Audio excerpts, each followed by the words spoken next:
Bonjour à toutes et à tous, ravi de vous retrouver. Aujourd'hui, nous sommes à Quimper pour l'instant été. Nous sommes au Festival de Cornouailles en compagnie de Igor Garde, le directeur, qui nous parlera de cette édition 2017 de ce festival qui a été créé en 1923. Mais tout de suite, c'est l'actualité du jour en 5 images préparées par les rédactions du Télégramme.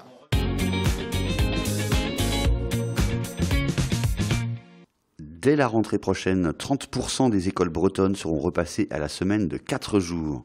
Ce sont surtout les communes rurales qui opèrent le changement. Cause principale, le coût et les difficultés d'organisation des temps d'activité périscolaires. Le volume horaire total reste le même, que la semaine soit sur 4 jours ou 4 jours et demi. Le solde migratoire de la Bretagne, différence entre les gens qui s'y installent et ceux qui la quittent, a été positif de 16 000 personnes en 2014, selon la dernière étude de l'INSEE. Les arrivants proviennent essentiellement de l'Île-de-France et des régions limitrophes de la Bretagne, tandis que les Bretons qui quittent la région sont nombreux à rejoindre le sud-ouest. Le solde migratoire est le plus positif pour les inactifs et les retraités, tandis qu'à l'inverse, il y a davantage d'étudiants qui quittent la Bretagne que d'étudiants qui s'y installent. Orage ou pas, les réserves d'eau bretonnes souffrent en ce début d'été. La plupart des nappes phréatiques sont sous leur niveau normal.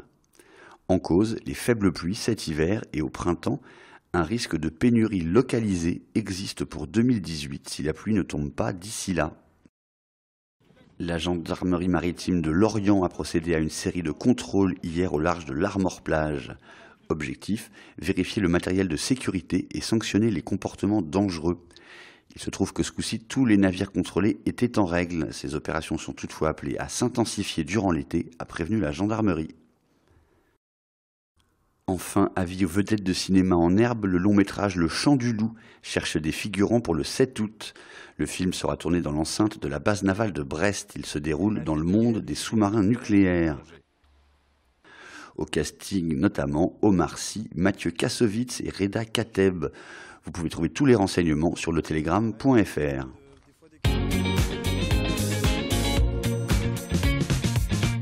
Suite de cet instant été avec les reportages magazines des rédactions de TBO et TB Sud.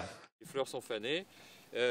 Donc, comme tous les agents, c'est l'ensemble de la plante qui fait la photosynthèse. Ce mercredi matin, Michel Damblanc donne quelques notions sur la végétation du golfe du Morbihan.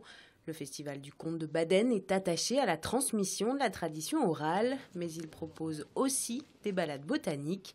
Le rendez-vous est intimement lié à la nature environnante. On profite aussi du paysage, des endroits extraordinaires du golfe, qui est quand même un endroit assez merveilleux.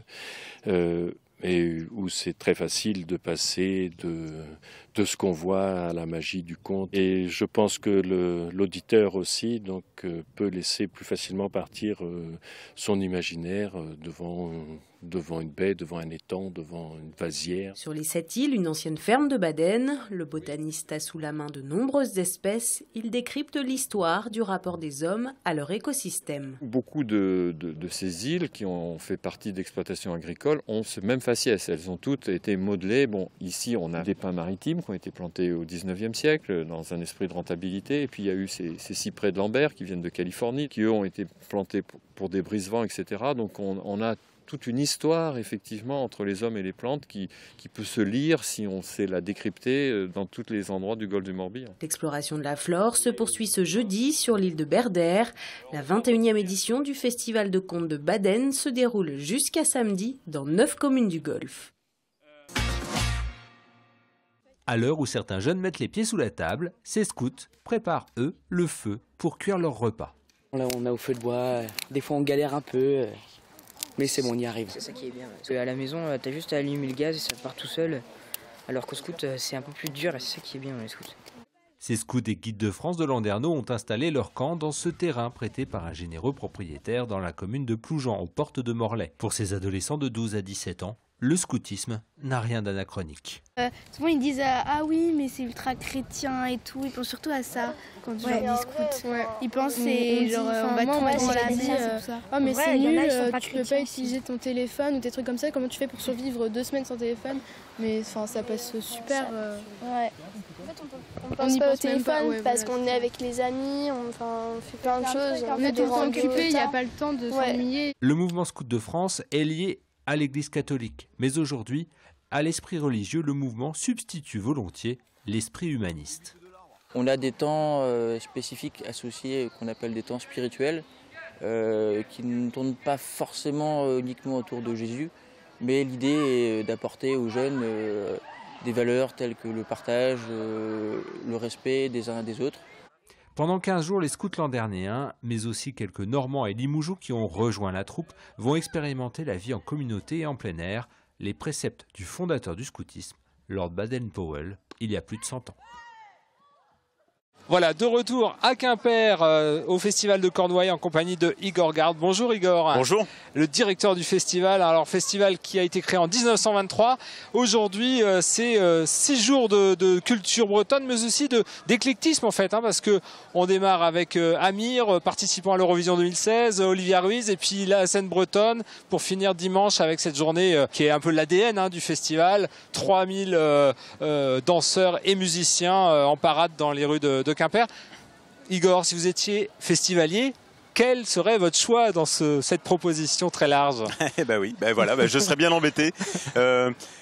Pour moi, le festival, c'est avant tout la convivialité. C'est-à-dire qu'il y a des concerts, effectivement, une belle ouverture, des découvertes à chaque coin de rue, mais c'est aussi des beaux moments à passer en famille. Il suffit de regarder autour de soi, on a beaucoup de familles qui se baladent, et passer une belle après-midi jusqu'à la tombée de la nuit, où là, le festival bascule sur le mode musical un peu plus festif, où on a des concerts gratuits, des concerts payants, des fest-noz, et finir la soirée bien tranquillement, 2h du matin, bien sympathiquement.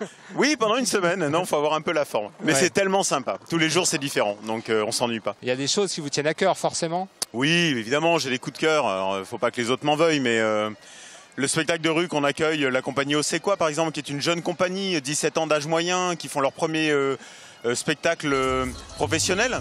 Donc moi je suis très heureux de les accueillir et de coproduire ce spectacle. C'est une compagnie de Quimper, donc ils ont toute leur place ici. Et puis la première partie d'Olivia Ruiz, Azilis Monroe, jeune femme de Moëlan-sur-Mer, qui a une voix extraordinaire, une générosité incomparable. On la reverra sans doute en 2018, cette jeune femme. Igor, on a parlé de la musique, il y a aussi plein de propositions en plus pour découvrir la culture bretonne. De la gastronomie, des jeux, des initiations aux danses. Oui, tout à fait. On a aussi un patrimoine autour de la faïence, un patrimoine autour de la danse, de la langue, de la lutte bretonne. Un patrimoine architectural magnifique. Donc tout ça est condensé à Quimper sur 6 jours. On peut même s'initier au breton? Oui, on peut même s'initier au breton de façon inattendue avec une brigade d'intervention bretonne, une bilbe qui se balade dans Quimper là avec des jeunes bretonnants. Pareil, moyenne d'âge 19 ans, sortis de Diwan et qui sont là pour venir titiller un petit peu cette langue contemporaine. Merci beaucoup Igor. Merci. Nous, on a croisé la ville, on va voir ce que ça donne en ambiance, et puis on va poursuivre aussi avec le Cornouailles gourmand, parce qu'on est un petit peu gourmand quand même. Bonne dégustation. À bientôt. À bientôt, au revoir. Et du coup on a quelques petites questions, sur la Bretagne, sur le pays de Cornouailles du coup. Est-ce que vous connaissez le nom du drapeau breton? Le Gwenadu. Oui. Gwenadu, voilà, tout à fait. C'est un peu trop simple. Argoulénal, Martezé. Oui, Est-ce que vous connaissez la légende sur l'orientation du roi Gralonde? Ça non. Eh bien, dans la légende de la ville 10, parce que le roi Gralonde c'est donc dans la ville 10, on dit que cette statue est orientée vers là où est la ville 10. Vers Douarnenez. Vers Douarnenez et vers par là. On a la direction, on ne sait pas tout à fait où c'est encore, mais on a la direction.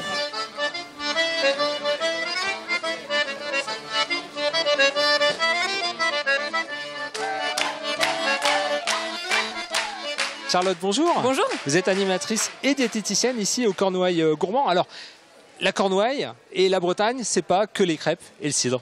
Et non, on a plein d'autres choses. Alors c'est vrai qu'on est victime de ce cliché à l'extérieur, souvent on parle Bretagne, c'est égal crêpes et cidre. Et non, il y a plein d'autres choses. Des produits de la mer, des produits de la terre. Et l'idée, c'est qu'au Cornouailles gourmand, on y retrouve tout ça. Qu'est-ce que le visiteur peut découvrir ici?